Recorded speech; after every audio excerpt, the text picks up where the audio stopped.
So the Idaho Case of Interest website 404s itself, and then suddenly, bam, new court date.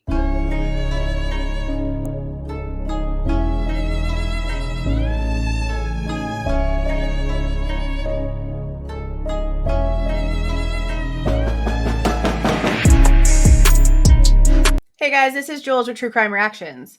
Disclaimer. Everything stated in this video is my opinion and my opinion only. And just like everything else in these cases we discuss here on this channel, everything is alleged. So you might have seen it in my community tab, if you had your notification bell set to all, that the Idaho Case of Interest site went down for about 20-ish minutes. At least for me it did. Now the last time I checked was around 3 p.m., but I've been birthday shopping, so I didn't check it again until I got home around 6, and it popped back up around like 6:17, 6:18-ish, but it was gone. So I thought maybe it's because they were trying to get a bunch of files uploaded, but that's not the case. That's not the case at all. We actually have no new files, no new documents whatsoever that we can actually open and read and go over. But what we do have is some insane new information on the case summary page.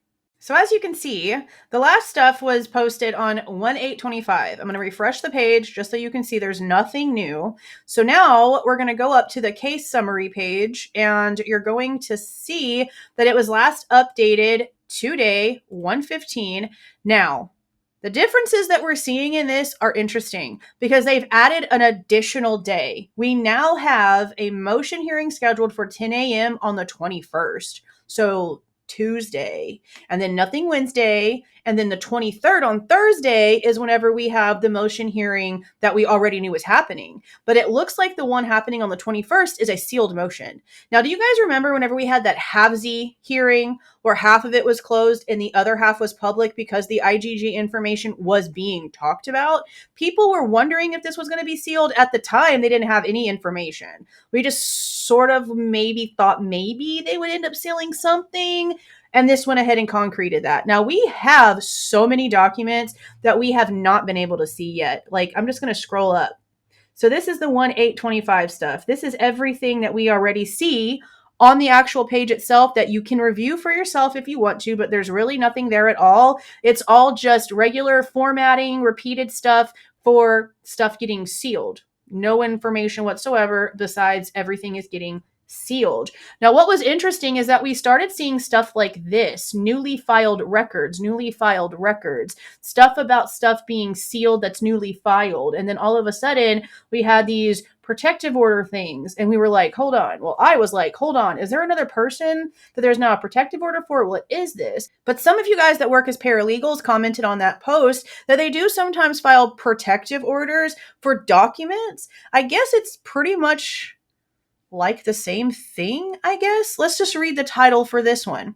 Motion to redact and seal newly filed records. Stipulated motion to seal stipulation for protective order and the sealed protective order. So see, this is like a protective order that's also being sealed, in my opinion. That's why I'm not really quite sure if it's documents or a person. We just honestly just don't know. Something else I find interesting too is now we're getting this defendant's first supplemental response to discovery verbiage in here. Now, the only time that we've seen supplemental responses to discovery has been the, like, what is it, 21 requests that the defense has sent over that the state has replied to as supplemental responses.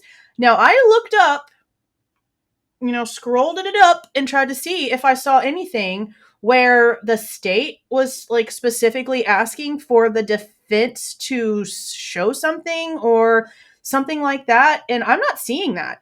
So for it to be the defendant's first supplemental response to discovery, I feel like we're missing something. Hopefully, when the documents do load for us to view them in their entirety, we get a little bit more information on that. But it is a response to discovery. And normally, isn't that the other way around? Like the state sends that over to the defense. I don't know. It might have something to do with these newly filed records and all of this protective order stuff. I guess we'll find out soon, hopefully. Now, they did grant the defense to exceed the page limit. We did see them asking for that a while back. Now, it looks like there was a motion to have the IGG suppression briefing and hearing unsealed. And considering the fact that we now have this notice of hearing, closed, sealed hearing that's apparently supposed to happen on the 21st, I'm going to assume that that wasn't granted, if that's what it is. Now, considering the way that the IGG has gone so far, this could mean them just unsealing all of the information in order for it to be discussed in court. But you would think in order for it to be discussed in court, the defense would need all of the information ahead of time so that they would know what's being discussed and they could have it as reference. Now, we know that in the beginning, Judge cherry picked what information from the IGG that the defense was actually allowed to have. And that means he saw more evidence, more discovery, more information, and has all that up in here, even though he's now retired. I wonder if he's going to speak anytime soon.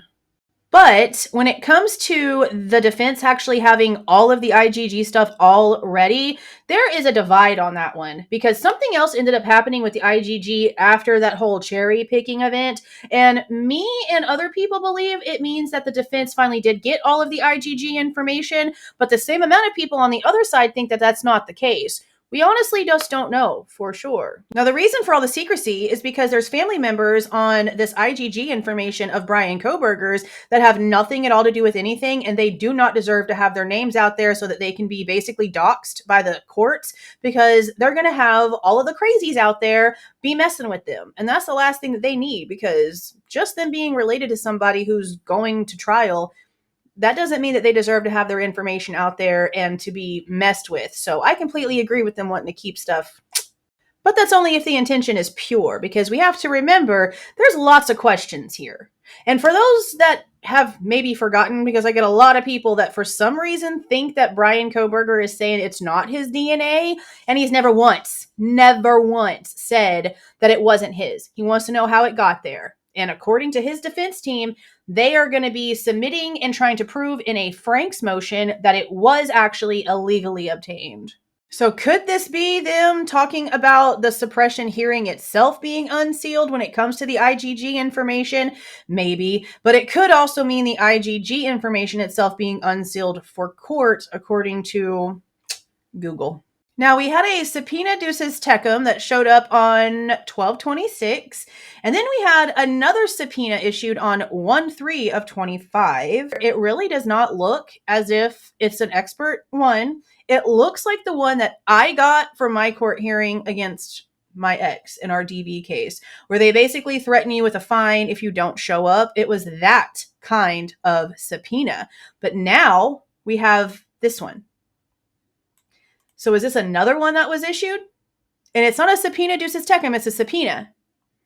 So I don't know. Now that subpoena that we went over had the 23rd and the 24th as the two court dates that person would need to, I guess, be present for. But we don't have anything listed for the 24th. They now have this 1/21/25 date. Now it's about 6:45, and by now on my end in my time zone, if there was new documents that were going to be publicly available, they would have shown up by now. Normally by 6:45 at the latest is whenever they've shown up. If they're not on there by like 3:30, it's usually before 6:45. Now, since we've already had the website go down in 404 itself and then come back and there not be any new documents except for this case summary update, I'm going to just assume we're not going to get any documents tonight. So I'm going to go ahead and close this video out as an incoming video because we're going to have some stuff to go over.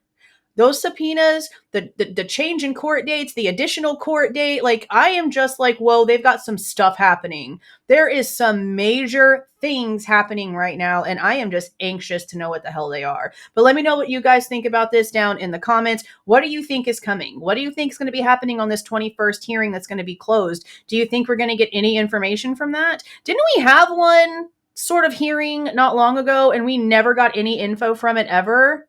I don't think it was actually that long ago. But it's wild that we're only a week away from court and now they're adding another day. We've got another subpoena. Again, it just feels like there's a lot of movement happening. And I really just want something that makes sense. So hopefully we get something that makes sense, because if we don't get anything that makes sense, then we're just going to continue asking all the questions because nothing makes sense.